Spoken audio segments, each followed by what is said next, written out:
બોલ હરિ ગુરુ સંતની. પ્રથમ તો આપણા પર પરમાત્માની એક કૃપા કહેવાય કે આવા યુગની અંદર આપણને જે માનવ શરીર મળ્યું તે સમય અત્યારે બહુ સારો છે. પહેલાંના યુગમાં પહેલાંના સમયની અંદર આપણા બાપ દાદાઓ જે જીવન વિતાવતા એ બહુ અઘરું હતું. ખાવા અનાજ નહીં, પહેરવા કપડાં નહીં, વાપરવા પૈસો નહીં, છતાંય એને જીવન પસાર કર્યું છે. તો આપણા પાસે તો અત્યારે બધી વસ્તુ જે જોઈ મળે એમ છે, કંઈ નથી મળતું એવું નથી. તો આ સમય જે મળ્યો છે આપણા માટે મૂલ્યવાન છે અને આ મૂલ્યવાન સમયને આપણે ખરેખર ઓળખી લેવો જોઈએ. વારંવાર મળતો નથી એટલે કીધું કે આ અવસરીઓ તમે સૂક્યા પછી ખાશો જમનો માર, ભાઈ તું ભજી લેને કીર્તા. માંડ માંડ આપણને આ મનુષ્ય અવતાર મળ્યો છે. એમ કહેવાય છે કે 84 લાખ યોની ફરતા ફરતા આ અત્યારે મનુષ્યનો જે અવતાર મળ્યો છે શા માટે મળ્યો છે? તો કે હરિભજન કરવા માટે. કોઈ પશુ પક્ષી કે પ્રાણીને એમ નથી કીધું કે તમે ભગવાનનું ભજન કરી દો. કીધું છે તો કોને કીધું છે? માનવને જ કીધું છે. માનવ એ એક મોક્ષના દ્વાર માટેનું એક આપણને શરીર મળ્યું છે અને આ શરીરના માધ્યમ દ્વારા આપણે ભગવાનની ભક્તિ કરી શકીએ અને ભક્તિ કરી અને પાછા આપણે પરમ પદને પામી શકીએ છીએ. બાકી તો આ શરીર આપણને મળ્યું છે તો આજે જેવું છે એવું કાલે નહીં હોય. એક પછી એક જેમ દિવસો જાય બગડતું જાય છે કે નહીં, અને છેલ્લે હાવ બગડી જશે કે નહીં. તો આ બગડ્યા પહેલા આને બગાડી નાખવું એ મહત્વનું છે. જેમ આપણા ઘરની માલપા દૂધ હોય, તમે વાત તો બીજી દૂધ હોય આપણા ઘરમાં, તો દૂધ કેટલી વાર સારું રહે? એક દિવસ રેક નહીં, બીજે દિવસે બગડી જવાનું. તો એ બગડ્યા પહેલા આપણે દૂધને બગાડી નાખવું જોઈએ. દૂધને બગાડવું એટલે એમાં ખાલી થોડી છાશ નાખી દો. જેટલું દૂધ હોય એટલે છાશ નાખવાની જરૂર નથી, થોડીક જ નાખવાની હોય. થોડીક છાશ નાખો એટલે સવાર થાય તો બગડી જાય ને દૂધ. પણ એ બગડેલા દૂધની કિંમત થાય. એમ નામ જે બગડ્યું હોય ને એની કિંમત થાય ને. એમ આપણને આ શરીર જે મળ્યું છે એ બગડવાનું ને બગડવાનું. પણ એ બગડતા પહેલા આને એવું બગાડો કે જેની કિંમત થાય. એટલે કબીર જેવા જ્ઞાની કે છે, જીઓ રે કબીરા એ ભજન ધૂન લાગી, એ ભજન ધૂન લાગી અમને, ભજન ધૂન લાગી. જીઓ રે કબીરા એ ભજન ધૂન લાગી. તો કે ભજન ધૂન લાગી તો શું થયું? તો કે પાણી की संगत से पत्थरा बिगड़िया. બહુ ઊંડા પાતાળમાં જાવ ને ત્યારે પથ્થર કઠણ આવે, તળિયે પાણી જ ભર્યું હોય અને એટલો કઠણ પથ્થર હોય કોલસા કરતાંય પણ અનેક ગણવાની. એ પથ્થરને ભાગો તો એમાંથી હીરા નીકળે. કારણ કે પાણીનો સંગ કર્યો ત્યારે ને આ ઉપરના પાણીના સંગે નહીં મેળ આવે. પાતાળના પાણીનો સંગ જો આ પથરા કર્યો તો એ પથરા હીરા થઈ ગયા, કારણ કે સંગ કર્યો એટલે. એમ આપણે કોકનો ખરેખર સંગ કરી લીધા જેવો છે. પછી આગળ શું કીધું કે છાશ કી સંગત છે દૂધડા બિગડ્યા, અને દૂધડા બિગડ્યા ને ગોરથ નીવડ્યા. દૂધની અંદર ઘી છે પણ એમાં વાઈટ મૂકીને દીવો કરો થાય, ઘી તો છે જ એમાં. તો શું કરવું? તો કે એને પેલા ખટાશ નાખીને જમાવી લીધો, દહીં થાય, પછી એને પછી ઓલવી નાખો, માખણ થાય, અને માખણને તાવી નાખો તો ઘી થાય, ને ઘી થયા પછી તમે ગમે એટલા દીવા કરવા છે તો થઈ શકે. એમાં આપણું આ માનવ શરીર જે મળ્યું છે આપણને, આ માનવ તન મળવું એટલે આની અંદર દૂધ જેવી વસ્તુ પડેલી છે. દૂધની અંદર જેમ કેમ માખણ પીડ્યું છે એમ આની અંદર માખણ તો છે જ. માખણનો અર્થ શું છે કે માનવ જીવનનો સાર. હવે માનવ જીવનનો સાર એટલે શું? પશુ કી પનિયા બને નરકા કશું ન હોય, પણ નરક જો કૈસી કુછ કરણી કરે તો નરમે સે નારાયણ. રામ કોઈ અધરથી પીડ્યા નથી, કૃષ્ણ કોઈ અધરથી પીડ્યા નથી, રામદેવ પીરે પણ કઈ અધરથી પીડ્યા નથી. બધાએ આપણી જેમ જ શરીર ધારણ કરેલા હતા અને આપણે જેવા માણસ છીએ ને એવા જ હતા. કૃષ્ણ કરતા આપણું જીવન સારું છે. કેમ સારું છે? તમે કૃષ્ણના એક એક જીવનનો ઇતિહાસ તપાવો. કૃષ્ણનો જન્મ ક્યાં થયો હતો? જેલમાં. આપણો કોઈનો જન્મ જેલમાં થયો તો આપણે નસીબદાર કહેવાય કે? પછી આપણા માથે કોઈ દુશ્મન છે? એવું જન્મ્યા પહેલા એનો હગો મામો દુશ્મન થઈને બેઠો. જન્મ તો પછી થયો. મારી બેનને જે બાળક આવે ને મારી નાખ્યું તો જન્મ્યા પહેલા દુશ્મન કે નહીં? તો આપણી માથે કોઈ દુશ્મન નથી. પછી આપણું જે જીવન મળ્યું આપણને એ આપણા માતા પિતાની છત્ર છાયામાં દરેકનો ઉછાર થયો છે કે નહીં? જે બી આપણા મા બાપની હેસિયત હતી એ પ્રમાણે આપણને ઉછેરીને મોટા કર્યા કે નહીં? એને એના મા બાપનો અવાજ ન મળ્યો. એ કંડિયામાં નાખી અને ગોકુળમાં મૂકી આવ્યા અને ત્યાં નંદ બાવા અને જશોદાના ઘરે એનો ઉછેર થઈ ગયો. પછી આપણે તો સારું હતું, શેરીમાં છોકરાઓ ભાઈ બંધ આપણા જેવડા હતા એને ભેગા રમીને મોટા થયા છે.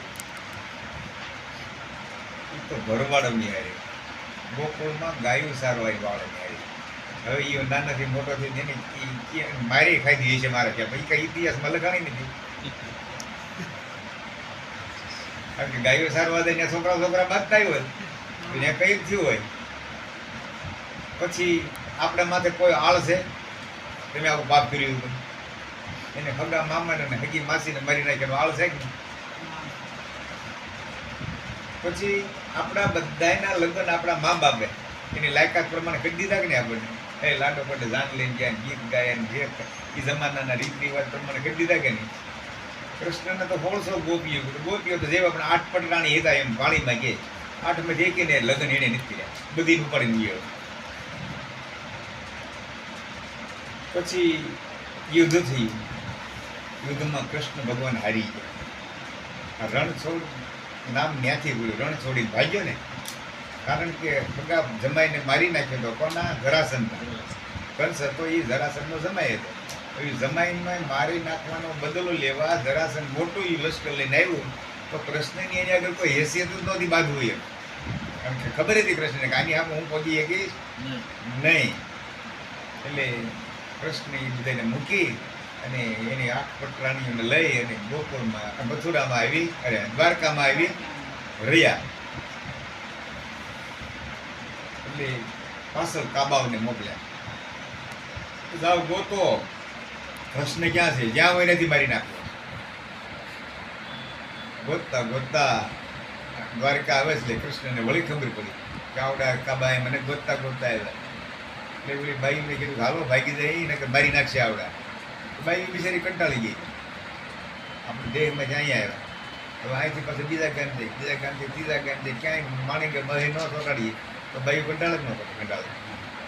એમ કૃષ્ણથી બાઈ ભાઈ કંટાળી ગયું. ત્યાં તો માણી કે રહેવા દીધા નહીં કે તારે જવું હોય તો જા, અમારે કાંઈ આવવું નથી. બધી દિનને ખબર. એક વૃક્ષમણી જાય ક્યાં ગયા?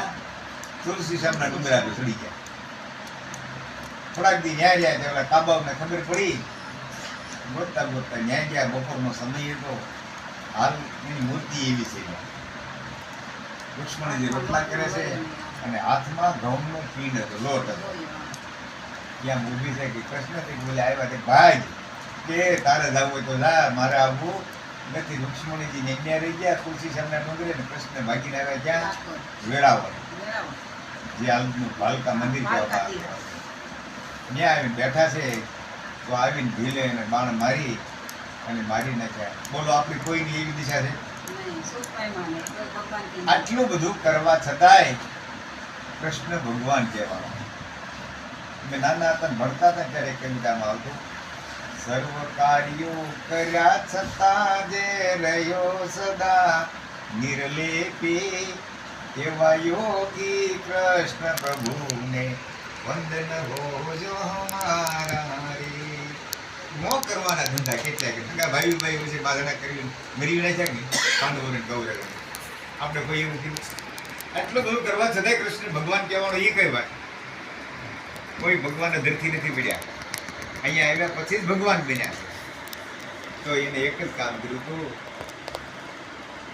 જેથી દ્રૌપદીને હરણ એટલે શિર હરણ થતું ને તેથી 999 સાડી આવી હતી. એમ કહેવાય છે કે કૃષ્ણ ભગવાન બેઠા બેઠા શરીર કાપતા હતા, એમાં એને શરીર વાગી ગઈ, લોહી વાગ્યું, લોહી નીકળ્યું. લોહી નીકળ્યું એટલે બધી રાણીઓ છે ને પ્રકારની શીકડા ગોતવા નીકળ્યું કામાં, એટલે પાટો બાંધી ભગવાન. અને દ્રૌપદી પાસે બેઠા હતા, તેનું શિર ફાડી અને પાટો બાંધી દીધો.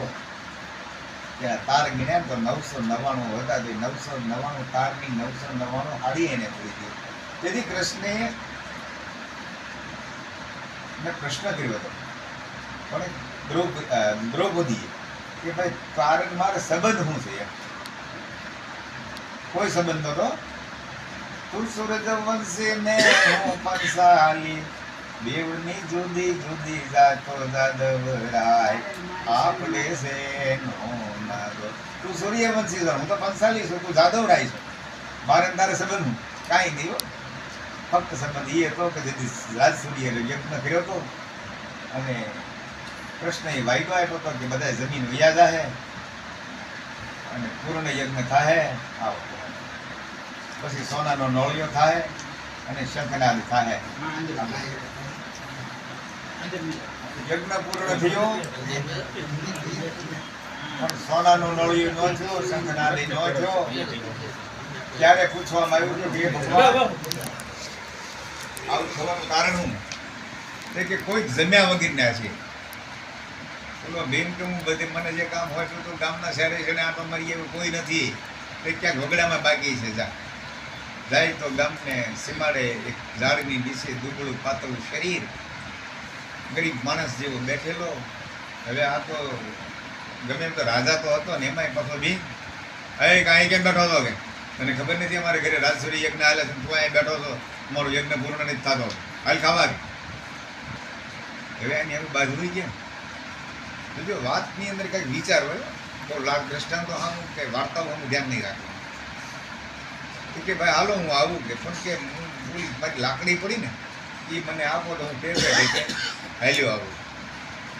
ભીમ ઉતાવળો લાકડી લેવાય તો લાકડી એનાથી મૂસી ન હતી.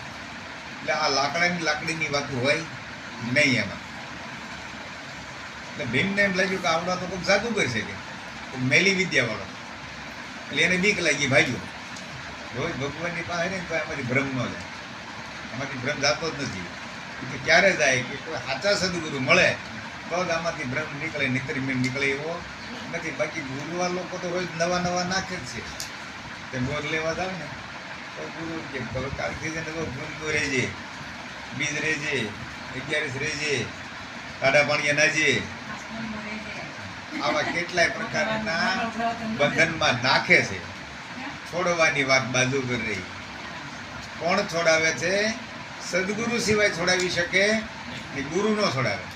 ગુરુ તો અમુકના બાંધે. એટલે કે છે ને વાણીમાં, સદગુરુ પાર ઉતાર્યા જીવને, ભવ ભવના બંધન છોડાવે રે, આ સંસાર મારે સદગુરુ પાર ઉતારે. કારણ કે ભવસાગર એવો કઠણ છે કે આને પાર ઉતરવું અઘરું છે. કેમ કે સંસારમાં રહીને ભક્તિ કરવી, કુટુંબ પરિવાર હગા વાલા વ્યવહાર બધાની વચ્ચે કરીને ભક્તિ કરવી એટલે ક્યાંકનો ક્યાંક આમાં ખાંચો આવે જ દે. પણ આમાંથી જે પારંગત થઈને બહાર નીકળી જાય ને એને પછી બીજો કોઈ ભોગી શકે નહીં. એટલે રવિરામ કહે છે કે જોગી જતી તપસી સંન્યાસી રહ્યા હો ધ્યાનમાં ધારી, આ ફળ મીઠા કોઈને હાથમાં આવ્યા ગયા હૈયામાં હારી. સંતો ભાઈ આ તો નિર્ગુણ કી ગત હે ન્યારી. જોગી લોકો જોગ કરે છે, તપસ્યા કરે છે, મુનિવરો મૂંગા થઈને બેઠા છે, પણ કોઈના હાથમાં આવ્યો નહીં. અને એ વાત નરસિંહ ન થઈ ગઈ છે. મોટા જોગેશ્વર જેના સપને નો આવે, તે મારા મંદિરિયામાં માલે હરિનો રસ પુરાણ પીવું. મોટા મોટા જોગેશ્વર જે હતા ને એના સ્વપ્નમાં ક્યારેય ભગવાન જેવો જ નથી કોઈ દી. અને મારા મંદિરની મારી પાસે જો આ ભગવાન બેઠો હોય તો કેટલી સરસ વાત કહેવાય. અને આને કોણે ગોતી દીધું? જ્ઞાની ગુરુજી હમણાં જ વાણી બોલ્યા હતા કે મારા મંદિરમાં બેઠો એ મોટો ભગવાન છે, પથરા પૂજવાનું મારે હવે શું કામ? કે ભાઈ આ બધા આખી જગતના માણસો ભગવાનની મૂર્તિ પૂજે, તમે ના પડો છો? આપણે કોકનું કેવું નથી કરવું, પોતાનો સ્વયં અનુભવ.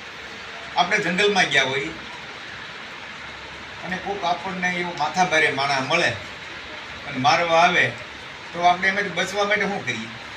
ને બાધાઓ રાખીએ, બસી માનતાઓ રાખી મેળાવે તો શું કરવું? દાન કરીને મેળાવે, કાંઈક પૂન કરવા બેસી તો મેળાવે. કાં તો તમારામાં તાકાત હોય તો તમે બાજીને હામાં થઈ જાઓ, મારી ટૂંટણી પર નીકળી જાઓ. અને એ તાકાત તમારામાં ન હોય તો હાથે પગે લાગીને નીકળો કે ન નીકળો? તમને કોણે બસાવે ને? કોઈ બહારથી આવ્યું તો કોઈ ન. તમારે ને તમારે બસવું પડે. આનો ઉપાય જ તમારી પાસે છે, બીજા કોઈની પાસે છે. એટલે કોઈ પણ પ્રકારનું સંકટ જ્યારે તમારે આવે, કોઈ પણ પ્રકારનું, એક પ્રકારનું નહીં, એ સંકટનું નિવારણ કરવું હોય તો કોઈ બાધાઓ રાખવાથી સંકટ ન જાય, માનતાઓ રાખવાથી સંકટ ન જાય.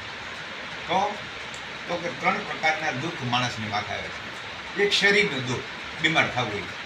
હવે આ બીમાર થવું, શરીરનું દુઃખ મટાડવું હોય તો શું કરવું પડે? કોઈ ડૉક્ટર હોય, વૈદ હોય કે હકીમ હોય, ત્યાં જવું પડે છે કે નહીં? કે દોરા ધાગે મટે? કોઈ દી ન મટાવો. એ એક વહેમ છે ખોટો. ડૉક્ટર પાસે જાઓ, વૈદ પાસે જાઓ, હકીમ પાસે જાઓ, ભલે દેશી કે વિલાયતી, અથવા ઓપરેશનમાં આવે તો ઓપરેશન કરવું, પણ એવડું જ મટાડે કે નહીં? શરીરનું દુઃખ 18-12 વનસ્પતિમાંથી બનાવેલી દવાથી મટે છે. પછી સંપત્તિનું દુઃખ હોય, 12 લાવી દે 13 તૂટે એવું હોય તો શું કરવું? તો એમાં અમારે કોઈ કાળુભાઈ જેવું બુદ્ધિશાળી માણસ હોય એને મળીએ, ભાઈ આ પૈસાનું મટતું નથી, શું કરવું? તો કે ભાઈ ક્યાંક ધંધે ચડી જાઓ, કાંઈક કામ કરવા ચડી જાઓ અને ખર્ચામાં થોડોક કાપ મૂકો તો તમારે હરખું આવી જાય કે આવી જાય. આમાં બીજું કાંઈ આવે? જે તમે માનો મહિને 20,000 કમાતા હો તો 2,000 વધારી દો, અને 20,000ની સામે તમે ઝાઝા ને 18,000નો ખર્ચો કરો તો મહિને 4,000 વધે જ ન વધે. આ દુઃખ જાય કરીએ, આ દુઃખ ભૂલી જાય. બુદ્ધિશાળી માણસને મળવાથી સંપત્તિનું દુઃખ. અને ત્રીજું દુઃખ છે મનનું.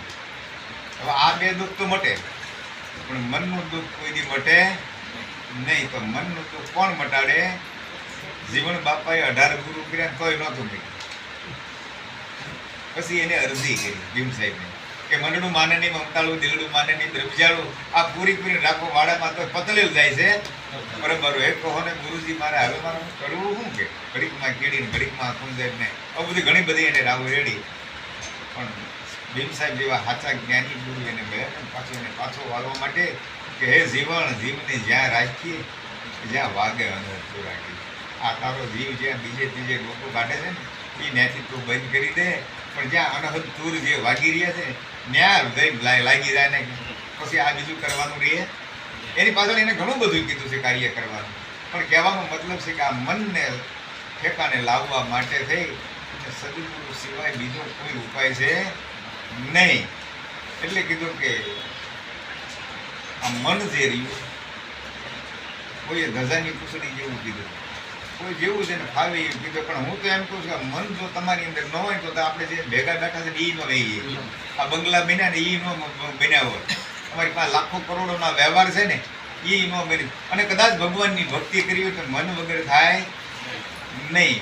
પણ ખામી ક્યાં પડી છે કે ગીત છે ફિલ્મ તો રામન દર્પણ કહેલાઈ ભલે બુરે સારે કર્મો કો દિખે ઓર દિખાય તો રામન દર્પણ કહેલાઈ. આપણે આપણું મોઢું જોવું હોય તો દર્પણ સામે ઉભું રહેવું પડે નહીં.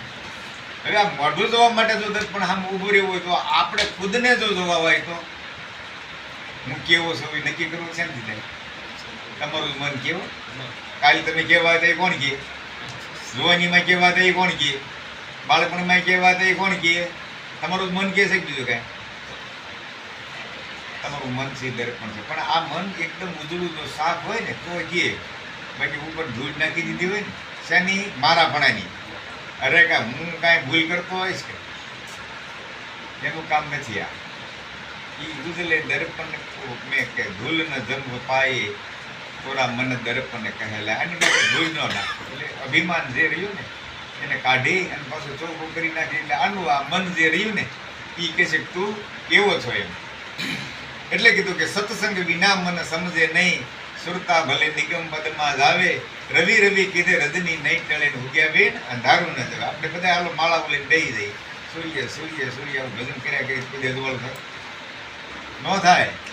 પણ હમણાં આગળ દિવસ કિરણ કાઢ્યા તો અંધારાની કોઈ હેસિયત નથી.